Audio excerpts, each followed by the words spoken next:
Hello friends, this is Joseph, and today I'll be going over my Kruphix God of the Horizons deck. Kruphix God of the Horizons is a 4/7 indestructible enchantment creature. So this is very important because I am running essentially a colorless deck where all the creatures are either Eldrazi's or they're colorless and have devoid. Furthermore, Kruphix lets you have no maximum hand size. Blue has lots of card draw spells, and Kruphix also lets you store unused mana in your mana pool as colorless mana. So with a lot of the creatures being colorless and running a lot of big card draw spells and such, basically what I'm trying to do is make this almost like a green and blue Omnath sort of deck where I'm just trying to ramp as much as possible, get lots of green mana and blue mana out there, and then with anything that I'm not using, store up this extra mana in my mana pool as colorless, cast big Eldrazi's, and hopefully equip like Lightning Greaves or Swiftfoot Boots and attack with a hasty Eldrazi to win the game. So that's kind of the overall idea of the deck. And two cards that really inspired this is All Is Dust and Invoke Prejudice, because they really work with the colorless theme. All Is Dust forces your opponents to sacrifice all colored permanents he or she controls. This includes like planeswalkers, enchantments, artifacts, everything. And Invoke Prejudice is a really old school card. I happen to have a copy, and I really wanted to make a deck around it or use it in some way. But with 4 islands as its casting cost, it's very hard to use in 3 and 4 color decks. You basically have to use it in 1 or 2 color decks. But if an opponent casts a summon spell that doesn't match a color of one of your creatures, you get to counter that spell unless they pay double. So this doesn't seem like much at first, but you think about some of these really big threats that would typically hinder you, like this deck doesn't have that much for flyers, so if you think your opponent's going to cast an Avacyn Angel of Hope, for example, that's going to be 16 casting costs instead of 8. They have to pay double. It's a really offensive card. The artwork is pretty racist, and yeah, I don't know what to say about it, but it's a card that I have that I wanted to try seeing if it would work in a deck. A big weakness to this deck is that blue and green doesn't have much for enchantment tutoring or ways of finding this particular enchantment. Even if you look through the transmute ability, there's no green and blue transmute card at 4 casting cost that could transmute into this. So that's one significant weakness. That one's not going to be on the field very often, but when it is, you're going to get lots of laughs. It's going to be a conversation piece, and it's just going to be an interesting card to play and see how my play group interacts with it. So I'm only running a total of 10 creatures in the deck. There's a lot of other Eldrazi's that would be really powerful, but I didn't want to take them out of my Saskia deck or some other deck, and I just figured, these are the 10 that I don't typically get to play. Usually I would choose like Kozilek, Butcher of Truth, or Blightsteel Colossus, or some of these other game-winning cards over these ones, or Ulamog the Infinite Gyre, and these are the other Eldrazi's that haven't really seen as much play in my meta, and I thought it'd be a good opportunity to play them. So they may not be as powerful, but they're still really good cards. So Conduct of Ruin basically searches for an Eldrazi and allows you to pay less mana for your colorless spells on the first one you cast each turn. Bane of Balaged has this like pseudo annihilator ability, but it exiles your opponent's permanents. So whenever it attacks, your defending player has to exile 2 permanents they control. Worldbreaker, this is kind of like the acidic slime of the deck. You cast it and then you exile target artifact, enchantment, or land. It has reach, so it can defend flyers, and if it ever dies or is in your graveyard, you can always sacrifice a land to return it to your hand for additional use in the later part of the game.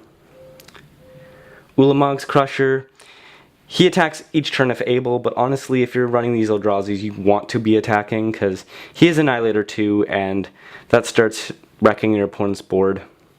Void Winnower just prevents your opponent from casting even spells. It kind of slows them down. Artisan of Kozilek, if you have one of these other Eldrazi's in your graveyard, casting this and being able to return it, and then having Annihilator 2, just great abilities. Ulamog, the Ceaseless Hunger, exiles 2 permanents when you cast it. It's indestructible and very powerful, so another great one. Kozilek the Great Distortion. This one can basically replenish your hand if you're running out of cards, and it's kind of a card draw spell. It has mana, so it's a little harder to block, and you can discard cards to counter spells.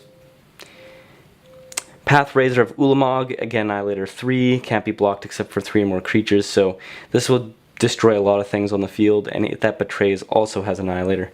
So the main reason I'm running these ones are for the Annihilator ability, so this is a way of just forcing my opponent to sacrifice things whenever I attack. I'd say a big weakness to Annihilator though is if your opponent runs a token-based strategy, a lot of the tokens can just be chump blockers for the Eldrazi's, and they don't have flying, so it can be a little difficult to get in on the combat damage that you want. So this is kind of some of the weaknesses of running big creatures, but there's a lot of really powerful advantages to this. You know, if your opponent doesn't have those tokens to sacrifice, or you attack the player that isn't necessarily prepared for it, they might have to start sacrificing lands or enchantments or planeswalkers or whatever it is to kind of pay the cost of Annihilator. Now for card draw spells, I wanted to run basically all instant speed ones because most of my targeted removal and such are instant speed, they're counter spells and various things, and I just wanted to have options, so if I didn't need to counter something, I could still use my mana without it going to waste.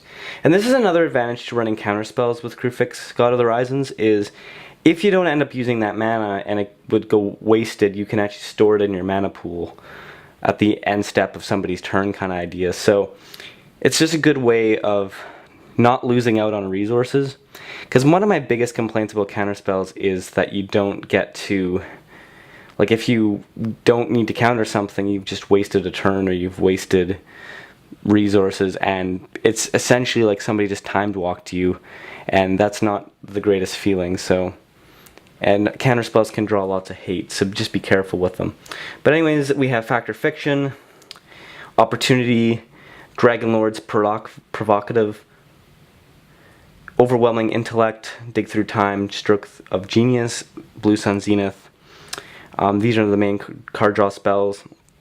I opted for some of the higher casting cost ones that would draw lots of cards, because my fear is that I'm going to be playing a lot of like low casting cost ramp spells, like 2, 3, and 4 casting cost, and then play Kruphix at 5 casting cost, and then later on in the game I'm going to be left with little to no cards in hand, and I'm going to want a card draw spell that can replenish my entire hand kind of deal. So these all draw you lots of cards, or at least dig through your deck quicker, and it's very important to get to All Is Dust and Invoke Prejudice, as those are some of the cards that kind of inspired this deck. From Beyond and Tooth and Nail are just there to tutor for creatures, essentially. Tooth and Nail can also just find your best Eldrazi's, but you don't get the cast triggers, so I would typically find one of the Eldrazi's that doesn't necessarily have a cast trigger, but more of a just the Annihilator, or some that you're not planning to cast or very difficult to cast. And then Nissa, Steward of Elements. I got this from Amonkhet, and you know, it's a fine card. You know, if you have 10 mana that is sitting unused in your mana pool, you can have her come in with 10 loyalty counters and start ticking her up to kind of manipulate the top of your deck. You can scry, or you can potentially reveal an Eldrazi from the top of your library and just put it into play. You know, having your lands become hasty flyers is also very powerful, because I'm running a very low creature count. So those are all just ways that Nissa is very important and potentially powerful in this deck list. So I'm only running 9 ramp spells, and I would typically like to run more in this sort of deck. However, I wanted to have a lot of space for other spells that I don't typically get to play, and I just thought 9 would be fair enough. I'm gonna need to playtest this more. I've only played it a couple times, and I think I lost both games, but that was just because of having some rough starts, and since then I kind of reworked the deck to kind of compensate for some of the challenges I had there. I think my curve wasn't very good, and now I'm actually pretty confident in the curve, so let's see how it runs. Soul Ring is a mandatory card. Rampant Growth is just a good 2 cost and cost 1. I would say that you could run Nature's Lore or Farseek yet as well, but I only am running, like those are ones that I think about more in 3 and 4 color decks because they can search a particular land type and put it onto the battlefield to color fix. I didn't necessarily think they were needed for this sort of deck. I thought Rampant Growth would kind of do the same thing. Then Sprouting Vines, Harrow, and Realms Uncharted. These are all instant speed ones. Sprouting Vines and Realms Uncharted, I've had in my trade binder forever, and you know, I just wanted to see how they would work. You know, if I'm running all these instant speed card draw and instant speed counter spells, I wanted to see about running some instant speed card ramps so I could have that flexibility, especially in the earlier parts of the game. And this is a sort of deck where, you know, if Kruphix is out, you have no maximum hand size, and I could see Sprouting Vines drawing me like 4 or 5 basic lands in a perfect world kind of thing. And Realms Uncharted, you know, you look for a forest, you look for an island, you find 2 of your utility lands. Most likely they're gonna make you discard your utility lands, but, you know, what did you lose? You lost like Evolving Wilds and a Terramorphic Expanse to get an island and like a forest or something, but you still, either way, you've still gotten 2 lands, which is what the whole reason for running it. Then Cultivate, Cremota's Reach. Nisa's Pilgrimage is something I'd probably want to add to this deck in the future. It's another way of just finding out your lands. Explosive Vegetation, and then Boundless Realms. I'm running mostly basics in this 2-color deck, so I thought Boundless Realms would be extra powerful. As, you know, if you have 10 basics on the field, or 10 lands, I mean, you can go and search for another 10, and that could ramp you so much. It's such a powerful card. So I'm running 12 counterspells. This deck is very instant heavy, and I wanted just to see about making a deck that taps more into the power of blue by running these counterspells. The big weakness to counterspells, in my opinion, is that if you don't counter something, you've wasted mana, and then you're kind of slowly getting less value than your opponents are. So with Kruphix, God of the Horizons, you can actually have no maximum hand size, so even if you don't play them, you could have more than 7 cards, and your mana doesn't empty from your mana pool. So you can always float your mana at somebody's end step, and you haven't really lost that value. That would be the inherent weakness of counterspells. And there is a lot of powerful stuff with counterspells, and I kind of just wanted to experiment playing with some of them. Like, Mental Misstep is a card that I've always wanted to play, but just doesn't quite make a deck list. You know, there's Soaring, there's Sensei's Divining Top, Vampiric Tutor, Path to Exile, lots of good 1-drop cards that can really hinder you or somebody else's strategy that you can counter it with just paying life. I think it's very powerful. There's cards like Time Stop, you know, that's something that could just end somebody's game-winning combo, and that's something I just kind of want to experiment with.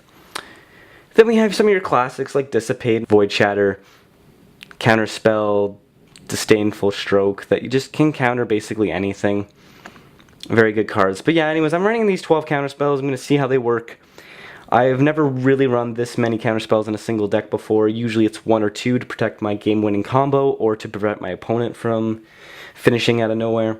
But yeah, this is a deck that I thought I'd have the creative space to do so, and I'm going to see how it all works.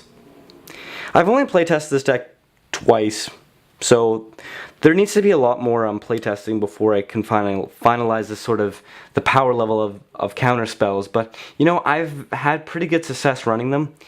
You know, it's awesome when you can counter somebody's board wipe when you want to keep your side of the field, or counter their targeted removal when you have a big Eldrazi on the field, right? So these are very good cards and worth experimenting with. So these are the other section of spot removal and board wipes. Clip Wings is a very fun card that somebody suggested to me. You know, in this sort of deck I'm not running any flyers, and this is just a good way to answer with flying creatures. And it's each opponent, so typically if you're running, like, you might get 3 permanents with this one card, and you might get like some of they may only have 1 big flyer, right? So it's way better than Plummet in my opinion. Then there's Beast Within, Crows and Grip, Wipe Away, Capsize. Capsize can be really oppressive, especially if you have lots of colorless mana not being used. You can potentially like capsize a few permanents, or keep capsizing the same permanent that cause problems. It hits planeswalkers, it's very versatile. Cyclonic Rift just wipes the board of everything. Hurkryl's Recall and Back to Nature are two that I want to more or less play with. They're cards that always kind of make the cut, but almost always get removed. And these cards I just wanted to play, see how they function. I think it's very important to always be striving to grow as a player, play new cards. There's staple cards that you could always play, and they're always tempting to play. But sometimes there's these more specific situational cards that end up being a lot more powerful and have a higher ceiling, so to speak, in the right situation. So one gets rid of all artifacts and one gets rid of all enchantments. Then Engulf the Shore. This is a card that I would like to run more in a mono blue deck, but this deck is running a total of 16 islands, and you know, I think this has the potential of doing a lot of work for you. If you're facing a token deck, if you even have one island or something, you potentially could bounce a whole bunch of them. But I think realistically you'll have 5 or 6 islands and you'll be able to wipe most creatures off the battlefield. There might be a few that survive, but for 4 casting cost, it's very good. Then Evacuation hits all creatures. Wave of Vitriol and the Great Aurora. These are both kind of my top of the curve, sort of hits everything sort of cards. Each player sacrifices all artifacts, enchantments, and non-basic lands, and then they search for land, or everyone shuffles up all their cards and kind of almost restarts the game in a way. So those are just good for in those situations where you just need a different board situation. I'm only running 10 creatures, and those are going to be the main 10 creatures that win me the game through combat damage. This is a sort of deck that I kind of want to sit back, just ramp, hold up mana to counterspell, like counter people's big scary things, and kind of play politically, try to make alliances and not be a target. And then if somebody does target me or people get a little too powerful, then I can wipe the board and kind of reset the game a bit to even the playing field, and ideally make alliances so that when I do wipe the board, it's not like I'm putting a target on my back, but that I'm actually helping the greater good of the board state. So that's kind of the main plan for this deck. Hold up mana, doesn't go to waste. Play big Eldrazi's, win through combat damage. So these are 6 utility cards that I'm running. Lightning Greaves and Swiftfoot Boots are to protect the Eldrazi's, because they usually scream removal when they enter the battlefield. And it gives them haste so they can get some immediate value, especially with the Annihilator ability, so that they at least remove a couple things and it generates enough value for paying such a high casting cost. Then Karn Liberated is more or less there to just exile permanents. It's a colorless way of getting rid of some problems that otherwise can't be dealt with. In green and blue kind of lack in some of the spot removal areas. Then Relic of Progenis. This is just to get rid of graveyards. This is one of the few decks that I'm running that doesn't have any graveyard synergies. So if something ends up in the graveyard, it's just lost forever. It's not like I'm running Eternal Witness at least, or some of the other ones. So I don't mind just removing everyone's graveyard. Now, Telepathy is a card that I've had forever. You think it's a card that I never see played, but with such a heavy counterspell sort of strategy, I figure why not see what my opponents have in their hands all game, and that they all can see each other's hands. And then politically, it's like, well, that person's more threatening because it's like, look at those big, expensive, powerful cards they have in hand, right? And this is a way that I can kind of see what my opponents are playing, what their strongest cards are, and it helps me make more informed decisions with my counterspells. Because that's another hard thing with counterspells is, you know, sometimes you counter something that isn't actually a threat, or you've missed to counter something and it ends up being a huge threat and a big, like, overperformer in the game, and you just aren't aware of it. And then Torpor Orb is something that, like, you know, I'm not running any Enter the Battlefield abilities. They're all cast triggers, or when they hit the battlefield, they're like, Annihilator's more of a attacking sort of trigger, so this is just a good filler card. Something that really hoses a lot of decks and can be kind of oppressive. But yeah, those are 6 utility cards that I just feel are fun to play and kind of fill in some of the weaknesses to the deck. So I'm not going to go over the entire land base because most of it's basics, but these are the non-basic ones. Shrine of the Forgotten Gods, Temple of the False God, and Eldrazi Temple. They're all just have the potential of producing 2 generic mana instead of 1, so they all kind of ramp you. Rogue's Passage is to make one of the Eldrazi's unblockable, which may finish off an opponent or enable you to win the game. Blighted Woodland kind of acts as a ramp spell, but it's a land slot. Ash Barrens is there just for basic land cycling 1. Sometimes you just need to find that island if all you have is forest, or all you have is islands and you need a forest, whatever. Misty Rainforest, again, to color fix. Breeding Pool, because of Misty Rainforest, gives me the option to find an island. I like the Pain Lands because they come into play untapped. Mosswort Bridge can potentially cheat something into play, and it's very easy to get 10 power or greater because my creatures are pretty big and a lot of them already have 10 power. And then one thing to note is I'm trying to run a good amount of cards that can actually produce generic mana. So like the Pain Lands and some of these utility lands, they can be tapped to produce a generic mana like Wastes, which is important with Kozilek,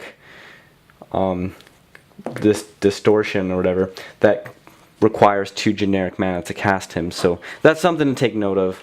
And that's why Temple of False God, Eldrazi Temple, and Shrine of the False Gods are very essential for that sort of strategy. But there you have it, that's my land base. It's pretty simple. 2-color decks I like because you have more flexibility with your land base. You don't need to run, like in a 3 or 4 color deck, you're running so many like shock lands and buddy lands and fetches, and so many of your land slots are just taken up by like really optimal cards to color fix. And with a 2-color deck you can literally just run all basics and typically be fine, as long as you're running a couple dual lands, whether that be a gate or one of the refugees or something like that. At least you have ways of getting both colors pretty easily. So there you have it, that is my Kruphix God of the Horizons deck. I hope you enjoyed this video. I would love to hear suggestions. Leave comments in the comment section below. These are the 3 primary cards to make the deck function, and the rest of the deck can be manipulated to whatever kind of suits your needs. This is one of the decks that I was trying to utilize some of the cards that don't typically get to see play. I'm sure a lot of you have trade binders, or you've bought a fat pack or booster box worth of cards and you have all these cards, you're like, huh, this isn't the staple card that EDH Rec or some other website will say that I should play, but there can be equally powerful cards. Like something as simple as a Sierra Angel can still be really powerful. And you know, you don't have to be running the Avacins and the Lavalas and all these really powerful ones, right? Like you can go and find more affordable budget options that are equally as powerful most of the time. So don't sweat the details of having the exact same deck list. I know Invoke Prejudice is very expensive and hard to find. I can't expect you guys to have it, so this is kind of more of a unique deck that is harder to reconstruct because Invoke Prejudice is like really expensive, hard to find card. And yeah, just have fun with your deck building.